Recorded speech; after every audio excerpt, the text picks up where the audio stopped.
Welcome back to Down the Road with Joel. Jim Shaw, your guest host. I am a longtime broadcast journalist in the upper Midwest, columnist now for Forum Communications. We're going to talk about North Dakota highways, and there's really no better person to talk to about all of this than Captain Bryan Niewind of the North Dakota Highway Patrol. Captain, welcome. Nice to have you with us. Oh, thanks for having me on again, Jim. Yeah, it's always a pleasure. You always have interesting things to say. This winter, I'm not telling you anything you don't know, has been a really rough winter weather-wise, and that has meant for some very, very bad driving conditions. Unfortunately, there have been situations, and this is not the first winter, where the weather is so bad that you issue a no travel advisory, but yet some people drive. They even drive when the roads are closed. They drive around barriers, and they get stuck. Can you talk about having to deal with that? Yeah, normally in the winter when we have bad weather, the first thing we'll do is we'll issue a no travel advisory. We'll notify people that the conditions are getting very, very dangerous and that they should stay home unless it's an emergency. And the last resort we always have is when we close those roads. And really the only roads we can really close in North Dakota are our main highways, so which is going to be I-29, I-94, Highway 2, Highway 83, or those 4-lane roadways where we actually have gates we can close and show the road is closed. We will close other roads as well, but it's a little more difficult because there's just not gate locations everywhere across the state. So, a lot of this comes down to personal responsibility, right? When we're issuing these advisories, it's not for no reason. There's a reason why we're telling people not to travel. It's because the conditions are very, very dangerous, and people continue to travel in those conditions. And then, like you talked about earlier, is that when we close those roads, we're still rescuing people on those roadways that decide to either get on the interstate at a location where there's not a gate or to drive around gate locations. So here you are, you're rescuing people in the middle of a blizzard. They're stuck. I'm sure you asked them, why are you driving? What do they tell you when you ask them why are they driving when you have closed the roads and you've issued a no travel advisory? You know what? It runs the gamut, I guess. People are going to go visit. They're going to visit a loved one. They're on their way to work. They are driving from point A to point B. They're trying to get home from work. There's a lot of different reasons why people are out there traveling, but a lot of them are just very personal reasons. They have not planned ahead that for in the situation where we have a closed road. What are your plans when you're going to do that? If I work in Fargo and I know that I live out in the country, if the road's going to be closed, I need to have some alternative plan versus just I'm going to try and get home on these dangerous road conditions and then eventually get stuck. You said a lot of the people, though, their reasons seem to be more selfish than common sense. I'm sure you must have heard some crazy excuses. It's surprising. People are very, very selfish. I have to get here. I need to be this place. Well, give the storm 12 hours to blow itself out, then you can get there safely. You're not risking my life. You're not risking necessarily, let's say, a Department of Transportation operator's life that has to go out there with a plow to try and rescue you. Other law enforcement agencies. There's been times we've had to call up the National Guard to get their vehicles to come out in North Dakota to help us go rescue people. And, again, it's very selfish reasons why people are out there. These storms are always going to blow themselves out. They're always going to go away. You just need to give it time for those roads to reopen. Give the Department of Transportation time to get those roads cleared so you can safely travel. So what's it like for you having to rescue these people? I'm assuming you're dealing with the same issues the drivers are, issues of poor to no visibility, not being able to travel very fast, high winds, icy. What are the conditions that you are facing when you're trying to save these people? So when we're out there traveling, obviously when we close the roads, the roads are either blocked, so you can't get through at certain locations, or the visibility is so poor that it's really, really unsafe to be out there. And so we're out there driving that, looking for people. And there's times you cannot see the front of the hood of your vehicle, and you're looking out the side of your car to try and tell where you're at on the roadway. But then you're trying to look for somebody that's in the ditch, and you can't even see the ditch, and you're out there trying to rescue people. So we're constantly on the phone with them. We have our dispatch system on the phone with them to try and get a better idea of exactly where they're at. When you call 911, our dispatch systems can pinpoint where you are with your GPS off of your phone on a map. That helps us find these people. But You know, it's difficult because we'll be driving out and there might be 2 people that have called, but we'll come across 4 or 5 other vehicles and we're rescuing people. And our patrol cars can only hold so many people, so we'll fill them up sometimes, make our way back to town, and then go back in that same direction to get to the actual people that called 911. And sometimes it's multiple trips in that weather where you're traveling and it might take you an hour to go 10 miles and you're trying to get maybe 20 or 30 miles out of town. Is it frightening or scary for you? You members of the Highway Patrol, you have to risk your lives to try to save these people who shouldn't have been out there in the first place. It can be a little nerve-wracking because you don't know other traffic that might be out there that's decided to go around a road closure gate. I know in my career there's been times where we've had to go rescue people traveling the wrong way on the roadway. So we're traveling, let's say, northbound in the southbound lanes of I-29 to get to somebody because you physically can't get there in the northbound lanes. And you don't know if somebody else is coming. You've got all your lights on, you're trying to be as safe as possible, but we're out there trying to rescue somebody, hoping that nobody else is out there traveling on that roadway, and that can be very nerve-wracking sometimes. Do you find that some people, they know that, let's say, I-94 or I-29 is closed, so they find an alternative route only to realize that that route is no safer than I-94 and I-29? Yeah, we'll have individuals that, you know, a lot of these digital mapping services, if we close I-94 or I-29, it will try and route them around that road closure, and it'll take them onto our state highway system, it'll take them onto our county roads, and even sometimes onto our township and minimum maintenance roads. We've rescued people on a minimum maintenance road that does not get maintained during the winter months because their mapping service told them to drive that direction when they knew that the interstate was closed. And just common sense should tell you that if our main artery roads in North Dakota are closed, that if you get off on our side roads, the conditions will not be any better. But people still make that decision and decide to follow whatever their map is telling them to do. That's nuts. What is the answer? I realize people, you know, we're human. We do good things, we do smart things, we do dumb things. How do we prevent or at least minimize these situations where people are driving when the weather is extremely bad and should be off the roads? You know, one thing we've done is that we understand how these mapping systems work better. So when we have these incidents going on, we will close not just the interstate system on our mapping, or on the North Dakota the travel information map. We'll close all the roads. That way those mapping services will stop routing people around just the interstate closure. That's one thing that we've done. Second one is just people need to have a little bit of common sense. Pay attention. So it's frustrating when you hear people, well, I didn't know the weather was bad. I didn't know that the roads were closed. There's so much information at our fingertips on our phones nowadays. We have many computers in our hands.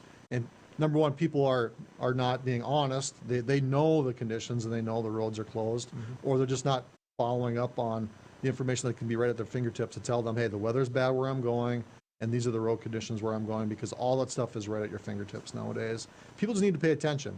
If I'm looking out my windshield and I can't see up the road there, it's probably going to be very, very dangerous. I should be trying to pull off, figuring out, you know, what are the conditions up ahead of me? Should I continue on, or should I stop and just stay where I'm at until it's safe to drive again? I don't know if you can go there because of your job description. I think that the laws to try to incentivize people not to be driving when it's so bad are weak in North Dakota. And maybe if we increased fines or suspended their driver's license, you wouldn't be seeing more of this. Are you able to talk about that, or do you have to pass on that? You know, right now, if you drive around a road closure barrier, so a gate, it's $250 fine right now in North Dakota. If you get on a road closed, which I think is low. If you get onto a closed road at someplace else where there's not a gate, it's a $20 fine. So there's a large disparity between. Nothing. There's a large disparity between those two types of violations, and we don't have gates everywhere along the interstate systems. You know, when you talk about driving under suspension, there's a lot of, you know, there's a lot of suspended drivers that we currently have in North Dakota. Right. In Cass County alone, there's probably about 12,000 suspended drivers that are live in Cass County or have an address in Cass County. So suspending somebody's driver's license does not necessarily stop them from driving. You know, in 2021, our agency just in Fargo here, we arrested over 600 DUS drivers.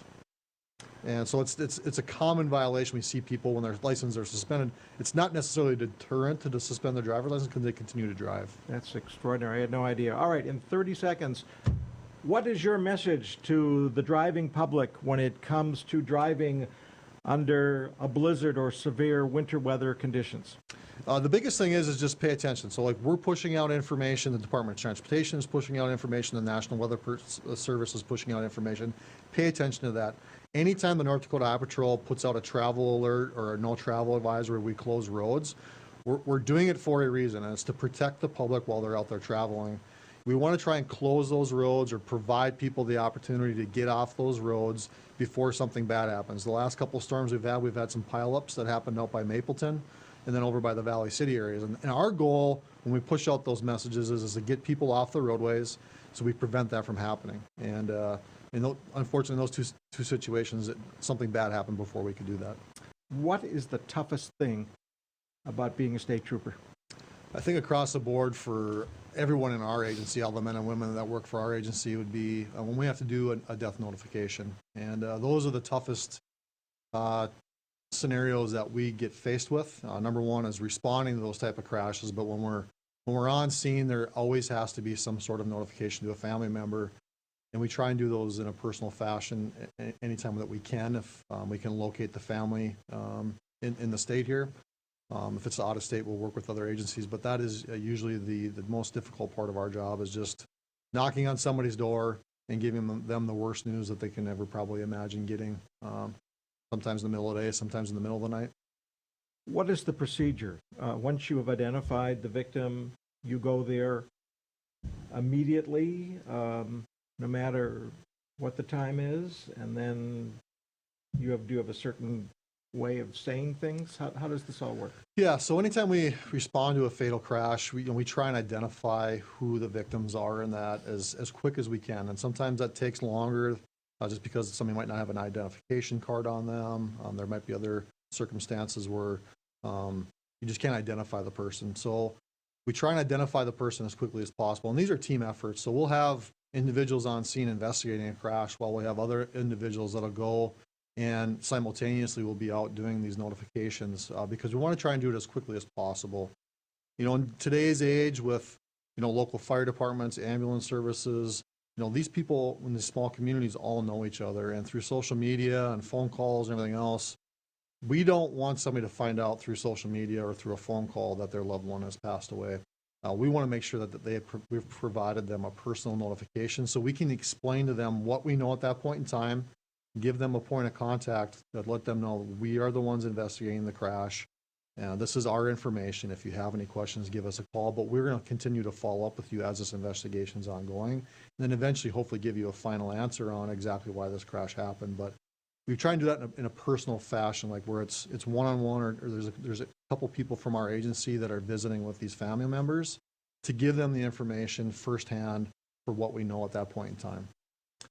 Do you have any memories of some situations that you had to deal with that were especially gut-wrenching and you just can't get it out of your system? I was a trooper in Valley City for about 10 years, and Valley City is a smaller community, obviously, in the Fargo area. And so I got to know people there. I went to college there, so I knew people from when I went to college, and I knew people there. So anytime we had a bad crash in that area, a lot of times there was some sort of knowledge of who these people were and who their family members were. So there was times when I had a personal connection with the people I had to go notify. There's a couple of them I can remember. One of my first fatals was two teenage, a boyfriend and a girlfriend were traveling and got hit by a train, and we had to go do the notification to both of those families. And their teenage child had just died, and I actually, one of the individuals, the mother of the girl that died, her mom worked at the jail. So being I was a trooper in Valley City, I knew her mom through the jail, and those are difficult times because you're giving somebody the worst news they're ever going to receive in their life, right? And there's no easy way to do that besides just being straightforward, being compassionate, being professional, giving them the information that you need to have, and then being empathetic. People collapse, people get upset. There's all kinds of stages of grief that we see while we're giving these notifications, and you have to be able to react to that and just show your empathy. You know, I sat with a 95-year-old gentleman one time when his daughter was actually killed on the way to go see him. She was on his way to go see him.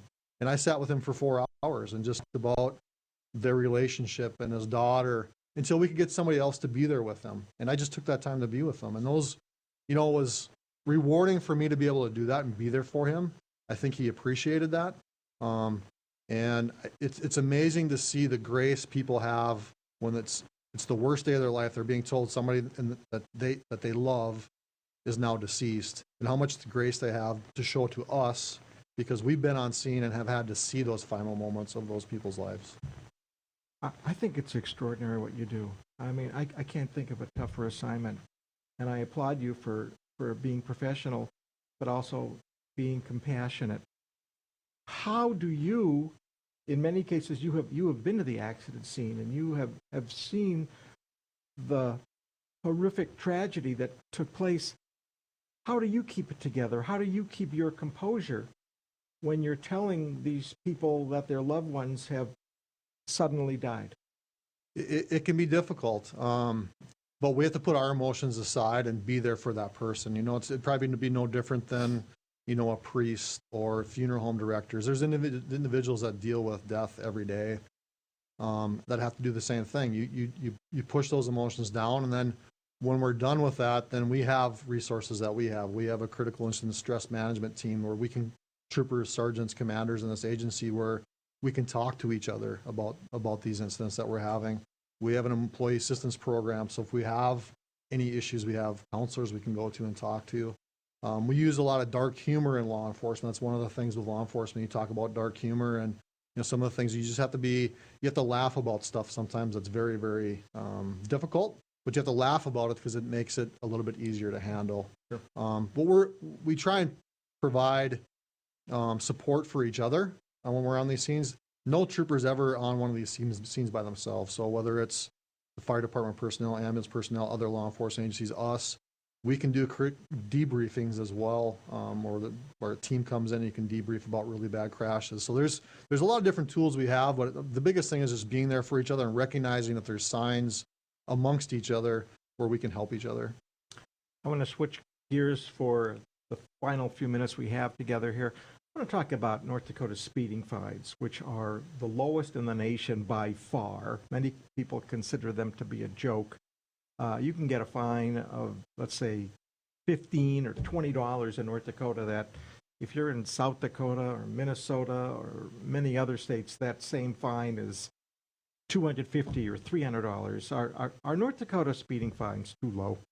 I believe they are. You know, I think that's a position our agency has talked about. We've pushed to try and have our traffic fines, specific ones, increase in North Dakota so they become more of a deterrent. You know, the goal of taking enforcement action is to educate the public, but it's also there to be there as a deterrent.